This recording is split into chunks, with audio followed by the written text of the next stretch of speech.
cadets usually they jump off the deck से ताकि they get injured and sign off to meet their girlfriends and all. भाई वहाँ पे आते हैं बंदूक लेके लोग। हम लोग एक वो होता है ना वुडन पैलेट को ले लेके बैठते थे बेंच पे कहीं पे गोली ना मारे। टांग हवा में जाएगी, मुझे लगा आज तो गया मैं खत्म। सब छोड़, तूने 1.5 लाख तूने शोरली में उड़ा दिए। अंकित की शक्ल देख, उसने 2.5 लाख तो टोटल कमाया है। शुरुआत के दिन मेरे को 5 MB मिला, 5 MB। तो भाई ये $1700 का मारा था। भाई कौन सा था भाई तो टार बुक कैसे फिल करनी है? You guys are filling taboo. Okay, before you start the video, thank you so much guys जो तुमने लास्ट 2 वीडियो पे सपोर्ट दिखाया, इट वाज ट्रेमेंडस। एंड ये वीडियो मैं सिर्फ इसलिए बना रहा हूँ क्योंकि बहुत सारे कमेंट्स थे कि भाई अपना फर्स्ट सेल एक्सपीरियंस शेयर करो। That's why I grab bunch of my friends to tell you the actual reality of merchant navy. मेरी शक्ल क्लियर आ रही है? हाँ बिल्कुल। तो सुनो, बात कुछ ऐसी है कि एक मैंने कुछ दिनों पहले ना एक वो डाला पोल इंस्टा पे कि किसी को कुछ क्वेश्चंस पूछने, क्योंकि जब मैंने लास्ट वीडियो डाली थी उस बहुत लोग पूछे तो फर्स्ट सेल एक्सपीरियंस। सब डाउट्स क्लियर कर दूंगा भाई, याद है। ओके, चलो भाई, द फर्स्ट क्वेश्चन इज कि भाई what was your routine on ship? Starting में जब गए ना तो 1-2 दिन तो आपको डेक पे जाने के लिए कुछ बोलेंगे नहीं, सिर्फ वॉच कर रहे हो आप, उसके बाद रेस्ट पे जा रहे हो। मैं सुबह 3:45 जाता था वॉच पे, उसके बाद 8 बजे फ्री होते थे, मैं और चीफ ऑफिसर साथ में ही ब्रेकफास्ट करते थे। उसके बाद भाई मैं 9 बजे जाता था डेक पे, लगातार 9 से 12 काम करता था। फिर लंच करने के बाद 1 बजे मैं फिर से चले जाता था। फिर एक बार चीफ ऑफिसर ने पूछा भाई लंच के बाद क्या करते हो तुम? तो मैंने कहा लंच के बाद मैं चले जाता हूँ 1 बजे डेक पे। बोलता है लंच के बाद जाने की जरूरत नहीं है तुम्हें। तो लंच के बाद 1 से 3 सोता था भाई आराम से। सैडली सबकी किस्मत इतनी अच्छी नहीं होती है जैसे कि मैं सुबह 4 बजे से लेके रात को 9 बजे तक ऐसे काम करता रहता था। उसके बाद संडे को भी same. Oh my god! Even though it's from... Oh my god! और एक सजेशन भाई, if you are joining as a cadet तो भाई मेंटली प्रिपेयर होके जाना कि भाई तुम दिन में 12 से 16 घंटे तो काम करोगे ही करोगे। शिट भाई, जो सेकंड क्वेश्चन मेरे से पूछा गया कि भाई what were the works you were supposed to do as a cadet on ship? Cadet के सबसे मेन काम होता है, तुम किसी भी कंपनी में चले रहो, पेपर वर्क। अगर कैडेट को पेपर वर्क आता है तुम्हारी 50% लाइफ इज बहुत आसान। दूसरा आता है तुम्हारा डेक वर्क, चिपिंग, पेंटिंग, सब कुछ। तेरे को पता है इन सब चीजों से भी ज्यादा इंपॉर्टेंट क्या चीज है? वो है लर्निंग। जो मुझ जैसे कैडेट वर्कलोड में आके भाई भूल जाते हैं कि भाई हमारा मेन काम क्लर्क और लेबर बनना नहीं है। That's why I keep learning. एक चीज तो मैंने बहुत ही बुरी तरीके से सीखी थी भाई, अगर कैप्टन तुम्हें बोले रात के 9, 10, 11 बजे बोले कि मुझे काम चाहिए, तुम्हें उस रात को करना पड़ेगा वो काम। मेरी तरह मत करना भाई, बहुत बुरी लाइफ हो जाती है उसके बाद। मेरे से एक इंसिडेंट हुआ था भाई। अगर रात का टाइम था, वॉच खत्म हो गई थी, मेरे से कैप्टन बोलता है सनराइज टाइम ये सब कैलकुलेट करो। तो अभी क्या सब कुछ डिजिटलाइज हो गया है, तो मैं एल्मेनाक खोल रहा था, तो एल्मेनाक खुलने रही थी, तो नहीं खुल रही है बोल के मैं चला गया। हमने चीफ ऑफिसर को दिखाया, मेरे को खुलने रही है भाई, मैं चला गया। मेरे को फोन कर रहा है, बोलता है सनराइज टाइम कैलकुलेट करने बोला था। मेरी ऑन पड़ गई भाई, बचे फिर मैं ऊपर आया भाई, जो बम्बू मिला ना भाई, उसके बाद तो लाइफ वाज। तो भाई लोग, ये मेरा पर्सनल फेवरेट क्वेश्चन है कि भाई इसमें पूछ रहा है कि भाई जो लाइफ रील्स में दिखाते हैं क्या वो सच में इतनी अच्छी होती है क्या? You are a good question. Okay, good question. Good, सच में भाई जो रील्स में दिखाते कुछ नहीं होता भाई। तुम रील्स के ऊपर से जा रहे हो ना, जो तुम्हें शौक लगेगा। क्या कर रहे हो? अबे क्या होगा लगता है भाई मैं तो इतना बोलूंगा भाई, हर प्रोफेशन में हार्डशिप्स रहती हैं, ठीक है? ऐसा कोई जॉब नहीं है आज के जमाने में जो इजी है। थोड़ा खुल के बोल रहा, जो दिल में सच में बोल। अबे नहीं होगा भाई, गांड मार देते हैं गांड मार देते हैं यार। भाई ये नहीं देखी तुम्हें कितना पैसा दे रहे हैं भाई, तुमसे कान मार के काम कराएंगे, एकदम रगड़ेंगे। जो काम दिमाग में आएगा सबसे पहले बुलाते हैं कैडेट को करने के लिए। अगर वो नहीं बोलता है तो वो साथ में जाके सीखिएगा, बट काम कैडेट ही करेगा भाई। भाई मैं 1 महीना नाइजीरिया में था भाई, तुम मुझे बस बता। भाई वहां पे आते हैं बंदूक लेके लोग, और जब हम लोग को डेक पे डालता था वॉच के लिए, तो भाई हम लोग एक वो होता है ना वुडन पैलेट को ले लेके बैठते थे बेंच पे कहीं पे गोली ना मारे। भाई इतना खौफ रहता है अंधेरे में। और जब वो बोलता है ना जाके एंकर लीड चेक करके आओ, कोई टेबल पे चढ़ता नहीं रहा भाई। माय नेक्स्ट क्वेश्चन है कि भाई since you were away from your home, did you experience home sickness and how did you overcome it? मुझे तो मजा आया। भाई आपको मजा आएगा, आपको मजा आएगा। आपकी जितनी सैलरी मेरी हो, आपके जितना घूमना मिले, मुझे भी बहुत मजा आएगा। सुन, अगर अंकित की सैलरी को तो 3 गुना करेगा ना, उतना तेरा स्टाइपेंड, शर्म तो बिल्कुल भी नहीं आ रही है बोलते। क्वेश्चन पे आता है एक्चुअली अभी। नहीं मेरा तो ऐसा कुछ नहीं था। शुरू के 3 दिन मान लो कि घर की याद आ रही थी। मेरे हिसाब से मैं बोलूंगा आइसोलेशन इज अ गिफ्ट, क्योंकि भाई उसमें ना तुम अपने ऊपर काम कर सकते हो। हम पहली बात तो काम करके आने के बाद एक ही चीज ध्यान में आती है कि भाई आराम से मुंह हाथ धो के सो जाओ। भाई एक और चीज, चाहे तुम कितने भी स्ट्रांग हो, बट भाई शिप पे जाने के बाद जो तुम्हारा फर्स्ट फेस्टिवल होगा ना, that will hit you really hard. अगर सीरियसली तो अगर तुम लोगों को स्ट्रेस से रिलीज करना तो भाई बहुत सारी चीजें होती है शिप पे। क्रिकेट खेल सकते हो, टीटी खेल सकते हो, स्विमिंग कर सकते हो। स्विमिंग? वाका हाँ, आज में वैसे- इतना बड़ा दहिया है। I am under the water. भाई एक और सीधा क्वेश्चन, भाई इसने सीधा ही पूछा कि भाई is it worth it? To be very honest for this question we are quite young और हमारे पास उतना एक्सपीरियंस नहीं है कि भाई हम इस चीज को इतना अच्छे से जस्टिफाई कर पाए, बट इनकी सुन लो। तुमने भी बहुत कहानी सुनी होगी कि भाई cadets usually they jump off the deck से ताकि they get injured and sign off to meet their girlfriends. तो मैं तो यही बोलूंगा भाई कि अपनी गर्लफ्रेंड के साथ बहुत ज्यादा इन्वॉल्व है उसकी लाइफ में, मतलब हर दिन उसको देखना चाहता है, मिलना चाहता है, तो आई वुड से कि मतलब नॉट वर्थ इट। उसके लिए लाइफ बहुत डिफिकल्ट होगी यार। मैं रिलेशनशिप में नहीं हूँ, बट भाई मैं तो यही बोलूंगा कि मतलब कोई बहुत ज्यादा इन्वॉल्व है तो वो तो अवॉइड ही करे। क्या क्या बुराई है जिनके- इसमें? भाई बेचारी तब भी इसे कोई लड़की नहीं मिलती है। भाई ये नेक्स्ट क्वेश्चन पूछ रहा है कि भाई what was your driving factor? Money भाई, किसी मनी। को जवाब- इसका सिंपल आंसर है मनी। महीने के एंड में जब आता है मैसेज, और कौन सा रीजन है भाई? और मैं सही बता रहा हूँ भाई, हर पोर्ट पे आने से पहले एक एक्साइटमेंट रहती है कि इस पोर्ट पे शोर लीव मिलेगी कि नहीं, और जब शोर लीव मिलती है तो आदमी एक बार शोर लीव जाके आता है, उसकी 1 महीने की थकावट पूरी दूर हो जाती है। मैं वही पूछना चाहता हूँ कि आप 1 महीने में एक बार बाहर जा रहे हैं, उनकी सारी थकावटें दूर होकर आ रही है। हम जानना चाहते हैं कि वो क्या हुआ था ऐसा। भाई जमीन छू दिया भाई, उसके बाद तो सारी थकावट धरती बाहर खींच लेती है भाई। सिर्फ जमीन छुई है क्या आपने? ओहो मिस्टर मेरा, आप हमारा मुंह मत खुलवाइए।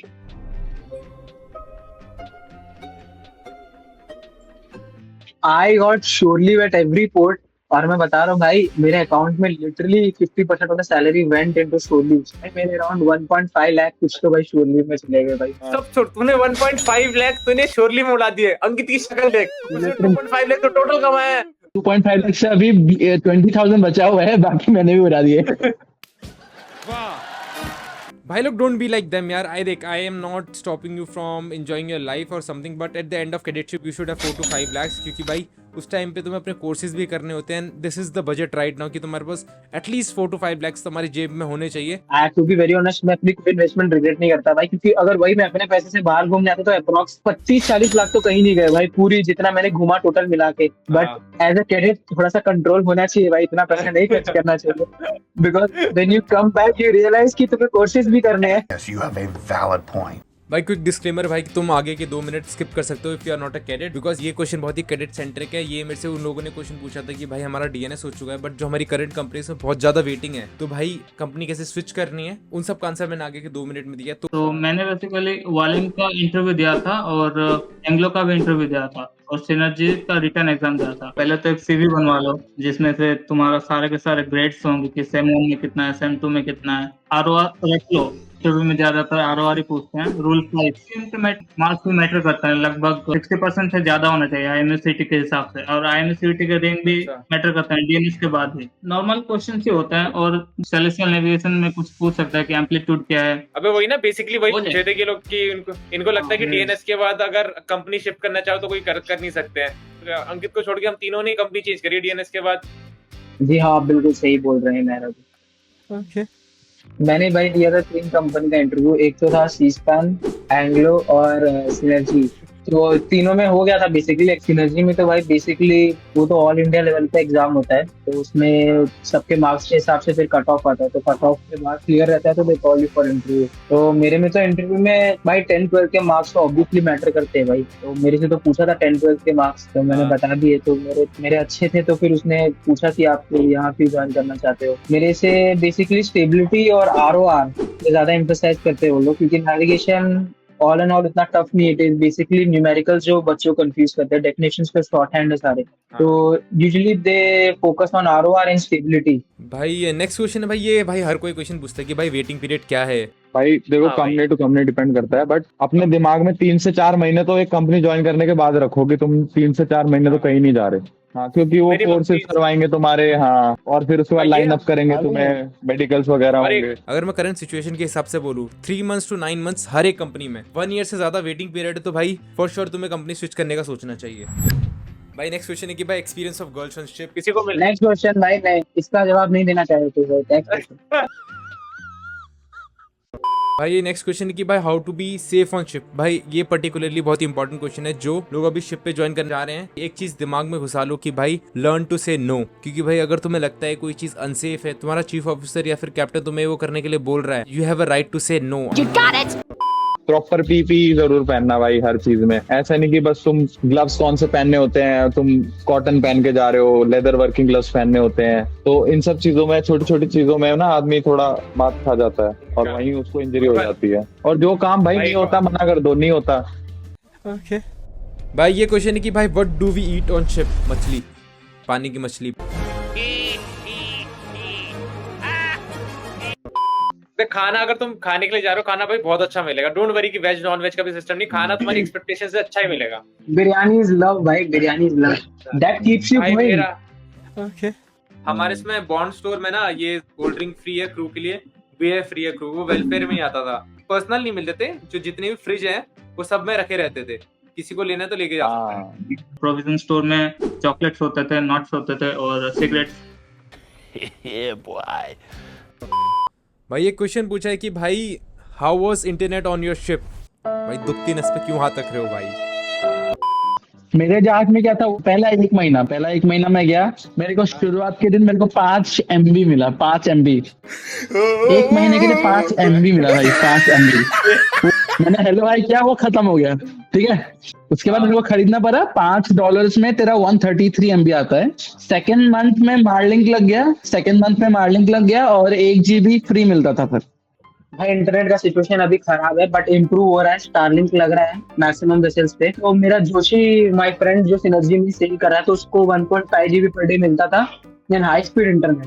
1.5 GB पर डे, यहाँ पे मुझे 2 GB एक महीने का मिलता था।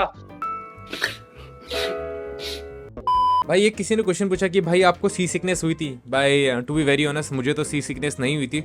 मुझे लगा था कि मुझे होगी, बट 1-2 दिन थोड़ा सा डिजीनेस फील हुआ, पर उसके बाद मुझे सी सिकनेस नहीं हुई, थैंक गॉड। मैं ऐसा बंदा हूँ, मेरे को बस में बैठने के बाद शुरुआत में होता था, थोड़ा अजीब सा लगता था। लेकिन मैं शिप में गया, मेरे को एक दिन बस अजीब सा लगा, वो मैं थोड़ा झेल गया। उसके बाद मेरे को कभी भी ऐसा फील नहीं हुआ कि भाई अजीब सा लग रहा है या। भाई एक और डिस्क्लेमर भाई लोग कि इसके आगे की भी तुम 2 मिनट स्किप कर सकते हो। ये भी बहुत ही क्रेडिट सेंट्रिक है, क्योंकि इस भाई मेरी एक जूनियर थी, वो उसको टारबुक से रिलेटेड क्वेश्चन पूछने थे कि कैसे भरी जाती है, थोड़े बहुत और क्वेश्चंस थे। अगर तुम्हें इंटरेस्टेड है यू कैन वॉच और यू कैन स्किप 2 मिनट्स। उसके बाद there is some really spicy things. सत्तू आ रखा है, मेरे को सत्तू वाली चीजें से देखा नहीं। मैं तो बोला था तुझे दिल्ली में कर, स्टूडियो में बढ़िया पॉडकास्ट आते हैं, तूने ही डिक्लाइन कर दिए भाई। और मेरे पास बहुत सारे क्वेश्चंस हैं। तो चलिए शुरू करते हैं। टारबुक कैसे फिल करनी है? यू गाइस आर फिलिंग टारबुक। देखो भाई टारबुक का सीन ये है, तुम्हारे पास 2 चीजें हैं, एक तो एक्टिविटी बुक और एक रिकॉर्ड बुक। एक्टिविटी बुक तुम साइड में रख दो थोड़ी देर के लिए, क्योंकि उसमें जो भी है तुम्हारा रिटर्न वर्क या फिर कैलकुलेशन वगैरह वो अलग चीज है। रिकॉर्ड बुक अभी मेन रहती है, बिकॉज तुम शिप पे जाओगे ना तो तुम्हारा काम ही स्टार्टिंग में रिकॉर्ड बुक भरना है। फर्स्ट फ्यू पेजेस में ना उसके इंस्ट्रक्शन दिए होंगे, कम से कम 1 से 2 बार जो भी इंस्ट्रक्शन है वो पढ़ो अपने रिकॉर्ड बुक के। उसके बाद शिप पे जाते ही अपना शिप के इक्विपमेंट्स वगैरह जो भी चीजें होती हैं वो एक सेक्शन होता है, वो फिलअप करना स्टार्ट करो। तुम्हारा जो फैमिलियराइजेशन है उसके सिग्नेचर्स लेना स्टार्ट करो कि कौन कौन सी सेफ्टी फैमिलियराइजेशन ली है, क्योंकि शिप पे जाते ही फैमिलियराइजेशन होती है। हर इक्विपमेंट के बारे में बताया जाता है, LSA FFA सारी चीजें बताई जाती हैं कि भाई कहाँ पर क्या लोकेटेड है। जितना अप टू डेट रहोगे ना अपने रिकॉर्ड बुक के साथ उतना ईजी रहेगा। अगर तुम कुछ भी नहीं भरा एंड फिर उसके बाद आगे बस सेलिंग कंप्लीट करके, तो बहुत प्रॉब्लम होगी। वो मेजर्स लेने पड़ेंगे फिर जो ठीक नहीं है, मतलब देखा जाए तो। ना हो सके सिग्नेचर्स वगैरह स्टैम्प्स वगैरह ले लो। भाई मैं लेके जा रहा था, मेरी टारबुक पे ऑयल लग गया भाई, कोकोनट ऑयल लीक हो गया भाई लगेज में। वो पूरी फ्रेगनेंस है उसके अंदर कोकोनट ऑयल की ना, तो वो जब भी खोलता हूँ उसको खोलते ही नींद आने लगती है। अपना शिप अगर दूसरी कंट्रीज में जा रहा है तो अपने को उस कंट्री का भी वीजा चाहिए क्या? कोई टेंशन नहीं है, वो कंपनी देखती है, कुछ वीजा वगैरह नहीं, वो इमिग्रेशन वाले आते हैं, पासपोर्ट वगैरह चेक करते हैं बस। भाई सब छोड़ो तुम लोग, और पकड़े गए, मतलब अपन ने ऐसा कुछ कर दिया दूसरी कंट्री में और अपने को पुलिस ले गई तो भी नहीं चाहिए। ये उसके लिए तो एक क्रिमिनल कार्ड बनता है, वीजा कार्ड नहीं बनता है। How to manage work on board. Manage work Satvik बताएगा, Work. सात्विक बताएगा, ये तो सात्विक बताएगा। Do the least work possible. How to, You don't have to take responsibility of everything. I agree. I agree with you. अगर तुम्हें शिप पे अच्छी जिंदगी चाहिए एज अ कैडेट, तो भाई अपनी ईगो डब्बे में डाल दो। मेरे शिप ऑफिसर ने बोला था, बोलते कि when I'm here you are here, when I'm asleep then also you're here। भाई फाइनली जिस चीज का तुम वेट कर रहे थे कि भाई हमारा स्टाइपेंड कितना था शिप पे, पहले के 2 महीने तो मुझे 16,400 मिला था, ठीक है, इंडियन रुपीज में बता रहा हूँ। भाई 16,000 तो मैं एक दिन में शोरली में उड़ा के आ जाता था। अगर तुम लोग एक्सपेक्ट करके जा रहे हो तो एक्सपेक्ट करके जाना वही 400 से लेके 600 तक। मेरे और पुनीत का आई थिंक सो कि मेजोरिटी से ज्यादा ही था, पुनीत का तो बहुत ज्यादा ही था। ना तुम सोच नहीं चल बताया, तुम्हारा बेसिक वेजेस था $600, एक्स्ट्रा मिल जाता था 1200-1300 के करीब। तो भाई ये $1700 का मारा था। भाई, अंकित की शक्ल देखो, अंकल की शक्ल देखो। भाई कौन से झांकी था भाई तुम? वो जहाज का नाम रिवील नहीं कर सकता, वो मैं लास्ट कैडेट था इसका। अबे टाइप बता दे। टैंक कार कैरियर रोरो था भाई, बहुत एक्सपेंसिव जहाज था वो। उसका ना मेरा पेंसिल की मशीन भी था भाई, इसके जहाज में पेंसिल की मशीन थी, इसके जहाज में पेंसिल की मशीन थी। मेरा कटर पकड़ते ना डल साइड से भी मेरा कट गया था भाई, यार इतना कटर पकड़ लिया था मैंने, मेरा परमानेंट एक लाइन आ गया था यहाँ पे।